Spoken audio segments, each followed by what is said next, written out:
If you own an e-commerce store and have a deep desire for profitable advertising results, then this video is for you because I will do my absolute best throughout the next 10 to 15 minutes to essentially remove all fluff and idioms that most advertising agencies probably give you and actually give you into marketing that works here in 2025.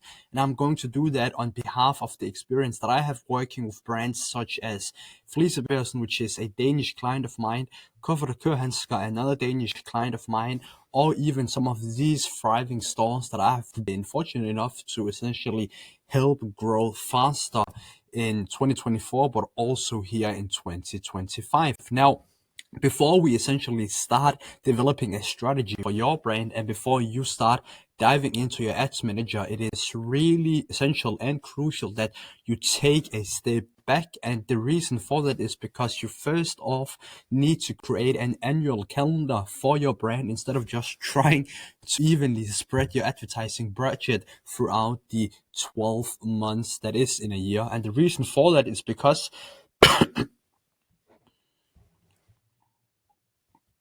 when you have a brand that is inevitably going to be seasons throughout the year that are high seasons, low seasons, so that's why it is extremely crucial that you map those seasons out.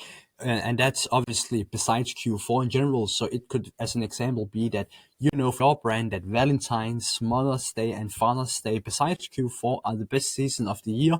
Well, it also makes sense that you spend more money throughout those seasons and you are a bit more aggressive instead of just trying to evenly spread your budget out throughout the entire year. And that's something that I'm actively doing for the clients that I collaborate with. And that's something that I'm obviously also advising every single brand to do so, because if you are a bit more aggressive when consumer behavior is different and the average consumer tends to spend a little bit more, you will also inevitably get a better bang for your advertising buck and see better returns compared to a year where you just spread it evenly beside Q4. Now, secondly, you also need to understand how you can communicate your value proposition, which is in general just the value that your end consumer gets when purchasing your product and how your product is different from your competitors, because most brand owners out there have a different product. Most brand owners out there also believe that their product is better than their competitors. Therefore, it's also crucial that you communicate that value to your end user so they can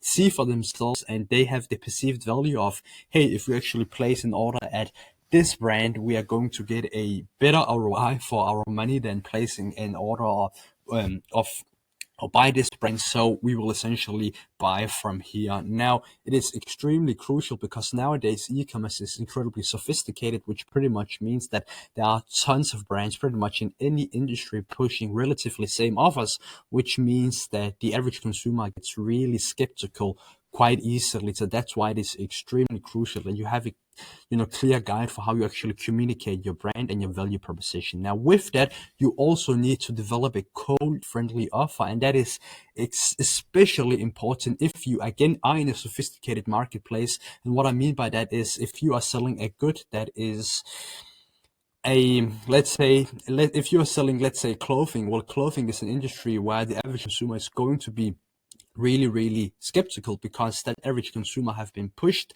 with similar offers since the dawn of time, compared to, let's say, I have a client in my firm where I'm working with a personal brand here in Denmark that is selling a road book that he has personally written himself. Well, obviously in this case, we are dealing with an audience that isn't sophisticated because we are selling an offer they haven't seen before. So if you sell supplements, clothing, skincare, these are all really sophisticated marketplaces where there have been many advertisers since the dawn of time, which also makes it incredibly hard to pin through the market and penetrate your marketplace.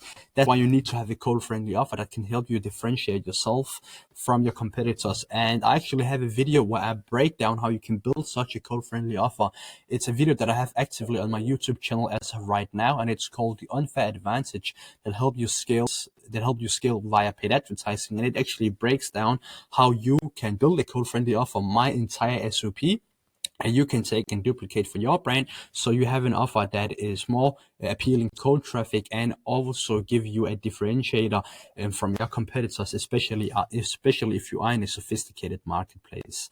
Now, with that said, and once we have an overall strategy and our cold friendly offer in place, we can now move on to the more technical aspects of profitable advertising results. But before we do that, we also quickly and briefly need to understand what problem that we're actually solving for, and the problem that and challenge that most e-commerce brands out there are experiencing now in 2025 is how can we predictably and profitably build a marketing mix that maximizes our resources and efficiently helps us acquire new customers at a profit. And to solve that problem, we need to optimize our funnels and our creatives when we have the backend in place. And if we just start looking at the funnels and understand how we can solve that problem through our funnel strategy, it is essential that we need to build a funnel where we keep in mind all of the 5 awareness levels and also communicate in a way that resonates with all 5 stages of awareness. This is incredibly important if you want to build a funnel that is self-sufficient and can keep and sustain itself for long periods of time, because most brands out there unfortunately don't have this in mind when they build funds, when they build their advertising, creatives, etc., which is also why most brands simply can't scale, because they are talking to the lowest levels of awareness. And if you don't know, we have 5 levels of awareness, which is unaware, the hardest and the most unaware prospects, as obviously the name goes. Then you have problem aware. After they have been unaware, then you have solution aware, product aware, and most aware. And it's incredibly important that you build a funnel where you are talking to all 5 stages of the funnel, where you have creatives, where you have a strategy dialed in for people who are unaware and problem aware and solution aware, etc., etc., etc. And if you do have that, well, you will also see that your funnel is self-sufficient, because it constantly acquires new prospect down the funnel and awareness stages, which is crucial. Now, if you would like to see how I have built a funnel for a client of mine on paid social, more specifically Meta, you can watch this video that is called Secrets to Building a Profitable and Unstoppable Funnel on Meta, where I break down how I help this client of mine, a Danish brand, I'm located here in Denmark, build a funnel with all the 5 levels of awareness in mind. Now, if we move on here, as I have written, when you have dialed in your 5 stages of awareness, you also need to understand that you have to allocate most of your resources to colder stages of your funnel. And this is especially important if you want to increase your spend over time. The reason for this is because it's only approximately 3% in your total addressable market that are in it to buy as of right now. That's why if you focus the majority of your resources on, let's say, those 3% who wants to buy right now, well, it goes to say that you won't be able to again increase your budget over time, because you need again to acquire more and more colder traffic down your funnel. So that's why you need to allocate most of your resources to colder stages of your funnel. And what I would say personally is that at least 70, and that's also, I would say, a lower amount of percentage when it comes to your overall spend, let's say on Meta, that needs to be targeted against colder audiences. I personally go as high as I possibly can, also because Meta is a prospecting channel for any brand out there. Meta is a channel that sits top of the funnel, and that's also where most of your prospects, most of your potential customers are going to see you for the first time. That's why you need to allocate most of your resources to the colder stages of your funnel. And when you do that, you can use formats like advertorials, listicles, and VSLs, which are all great formats that can help you nurture and that can help you tell your prospects why they should actually convert at your store, where you can essentially take them through an entire customer journey and essentially show them that you understand their pain points, their desired situation, their current situation. That can build a gap through advertorials, listicles, and VSLs, all exceptionally well formats to use for colder audiences. Now, the last point that I actually have here when it comes to funnel strategy is just that you also need to leverage organic marketing to cost efficiently build a funnel that drives traffic and helps you scale your business without increasing CPA. And that's especially important when you are pushing, when you want to push more spend on Meta, because organic marketing is in essence the underlying pillar of your paid advertising. And all of the brands that I have that are focusing on organic marketing, whether that be YouTube, IG, Instagram, TikTok, whatever, have an easier time to increase their budgets on, let's say, paid social without their cost per acquisition starts to increase. And I actually have an example with me here.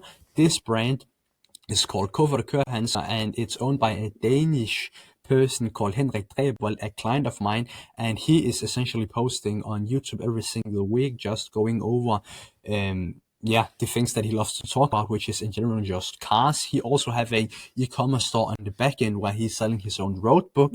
And the reason why I have been able to scale this client so significantly every time we push ads on Meta is because he has his YouTube channel, which is helping us build our brand, acquire traffic, and also essentially build positive association with his personal brand. That is all helpful for whenever we run campaigns on Meta. And that's actually also a case study that I have on my channel as of right now, which you can have a look at to understand how I've helped him scale his offer on Meta numerous times at this point. Now, next up is creative strategy. So without further ado, let's just get going with that. First off, it's extremely crucial that you've actually built a process for creating new creatives, especially when you need to produce a larger amount of volume. And it's incredibly important because creatives is really important for ad performance on social media. So if you don't have a process dialed in for creating new creatives,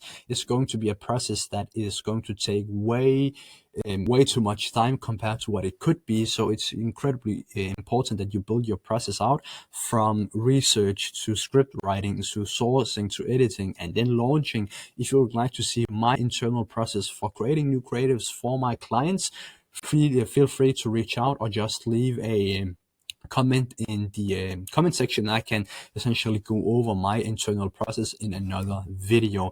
Now, furthermore, it's also important that you stick to fundamental principles and human psychology when you create new creatives to ensure that your content actually resonates with your target audience. Because if your target audience don't resonate with your content, well, it's safe to say that you can't that you won't get any conversions as you would probably like to do from your creatives. Now, I actually have two videos that breaks down how you can use human psychology and how you can also use narrative-based advertising to make sure that your target audience actually resonate with the content that you are pushing. The first one is called How to Make Killer Ads Using Human Psychology, and that's where I'm talking about the psychological aspects of using your target audience, pain points, desired situation, etc., to actually create creatives that move the needle and get them over the emotional threshold of pain.